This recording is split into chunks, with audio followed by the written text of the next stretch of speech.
أنا متأكدة أول ما تشوفوا كيكة دي هترجعوا بالزمن لأيام المدرسة، كيك النايتي، كيك الطفولة اللي كنا بنستنى مصروفنا علشان نشتريها. النهاردة هنعملها في البيت بحبتين بيض بس. هنطلع 12 قطعة كيك نايتي، كيك هش اسفنجي طري بحشوة مربى لذيذة وخطوط شوكولاتة زي الجاهزة بالظبط، يمكن طعمها أحلى كمان. لو بتحبوا كيك النايتي حطوا لايك وشيروا الفيديو مع أكتر حد بتحبوه، وشاركوا الطفولة الجميلة دي لايك وشير. ويلا بينا نبدأ في المقادير. لتحضير الكيك هيكون عندي 2 حبة من البيض. يكون البيض بدرجة حرارة الغرفة، بنطلعه من التلاجة من قبل ما نشتغل في الكيك حوالي ساعتين 3. بعد كده هيكون عندي تلتين كوباية سكر.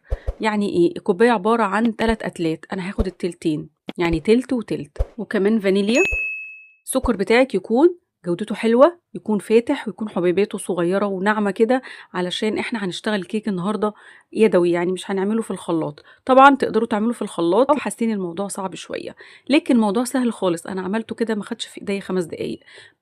باضرب البيض مع السكر لحد ما السكر يدوب نسبيًا بنسبة 50%، ويبقى القوام بالشكل ده، وطبعًا بتلاقوا اللون افتح خالص عن الأول. بعد كده هانزل بنُص كوباية من الزيت، الزيت برضه يكون فاتح ولونه حلو وكمان ريحته حلوة. نضرب دقيقة دقيقتين، هتلاحظوا إن القوام بيتقل أكتر وأكتر، واللون افتح كمان. بعد كده هاضيف كوباية لبن دافي، دافي يعني ما يكونش ساقع ولا يكون سخن خالص، أنا عايزاه يكون دافي، يعني دفّوه كده زي رضعة البيبي كده بالضبط. نزلت بكوباية اللبن وأقلب كل المكونات وأتأكد في المرحلة دي إن السكر داب تمامًا.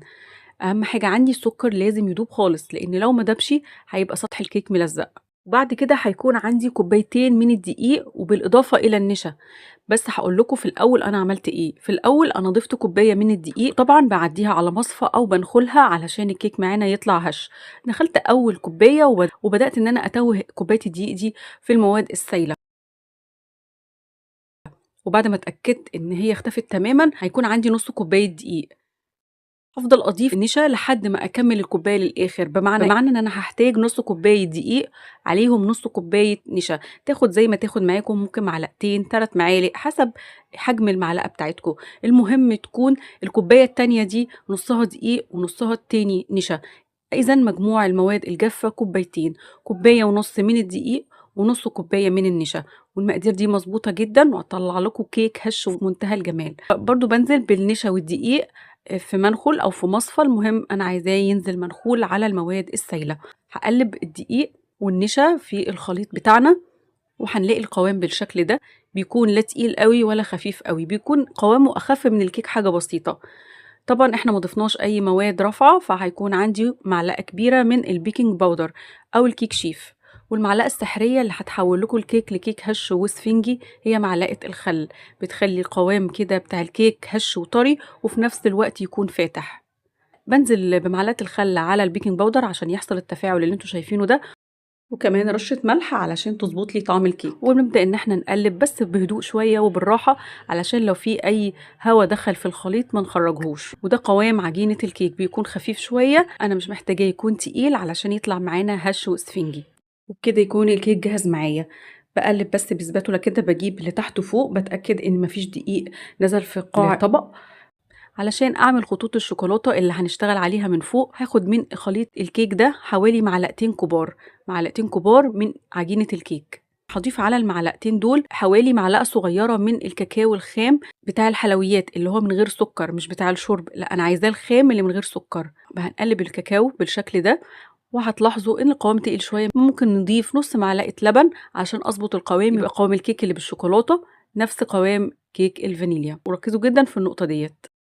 وعلشان نخبز الكيكة هيكون عندي صاج مقاس 30 في 40.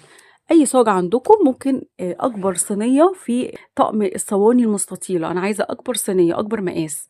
في الأول أنا بدهن دهنة زيت بسيطة، وبعد كده بحط ورقة زبدة، لو مش متوفرة ممكن ورقة كراسة عادي، بس طبعا ما يكونش مكتوب فيها. وهدهن كمان ورقة الزبدة بالزيت كويس قوي علشان الكيك ما يلزقش. وهبدأ إن أنا أنزل بخليط الكيك، هافرده كويس أوي، أساوي يعني سطحه كويس جدًا، واخبطه خبطتين عشان لو في أي فقاعات هوا. وخليط كيك الشوكولاتة باحطه في كيس تزيين أو في كيس تلاجة المتوفر، إحنا مش بنوقّف نفسنا خالص، وعندنا بدايل لكل حاجة بإذن الله. بابدأ إن أنا أفتحه فتحة صغيرة خالص وأنزّل خطوط بالشكل ده.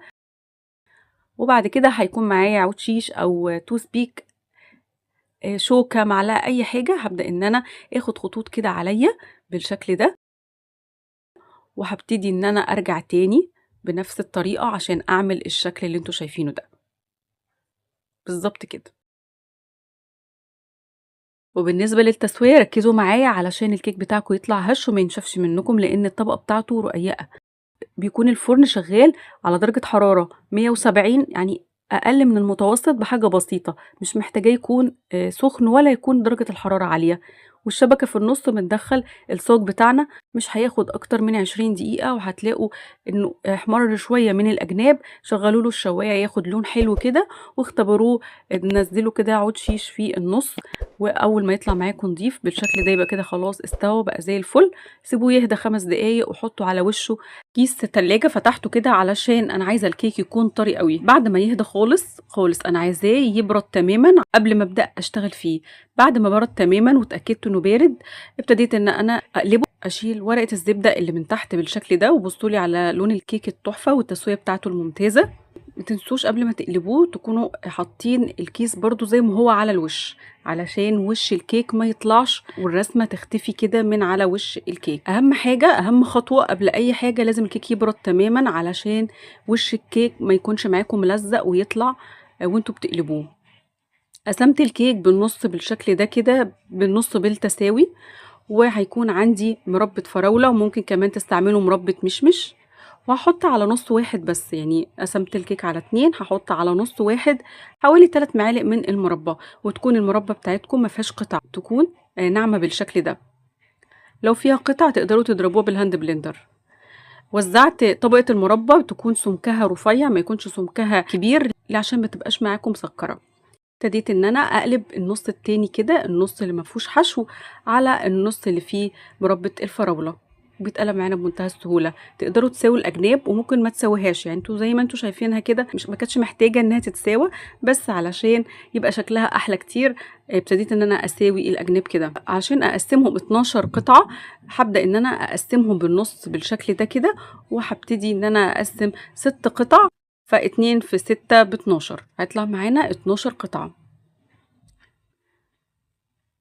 اكيد باين لكم جدا ان الكيك هش واسفنجي جدا، وهوريكم قطعة دلوقتي اهي. بصوا قوامه كيك النايتي بالظبط، مفيش اي اختلاف، نفس السمك نفس طبقة المربى. يمكن كمان انا متوصية بطبقة المربى ومتوصية بسمك الكيك، انا عاملاه اعلى شوية من كيك النايتي اللي احنا متعودين عليه. تعالوا اوريكم بقى كيكة النايتي قطعة كده وتشوفوه جمال الكيك وجمال خطوط الشوكولاتة اللي مسحتش وفضلت على الوش زي الجاهز بالظبط. بصوا الهشاشة، بصوا الطراوة، طبقتين كده متساويتين، مفيش جزء اعلى من جزء ولا الكلام ده. شوفوا هشاشة الكيك، بصوا مسام الكيك ضيقة ازاي زي الكيك الاسفنجي بالظبط، وطبقة المربى في النص كده في منتهى الجمال. اتمنى يكون فيديو النهارده عجبكم، ولو عجبكم فيديو النهارده لايك وشير وسبسكرايب للقناة. لو اول مرة بتشوفوني اشوفكم على خير ومع السلامة.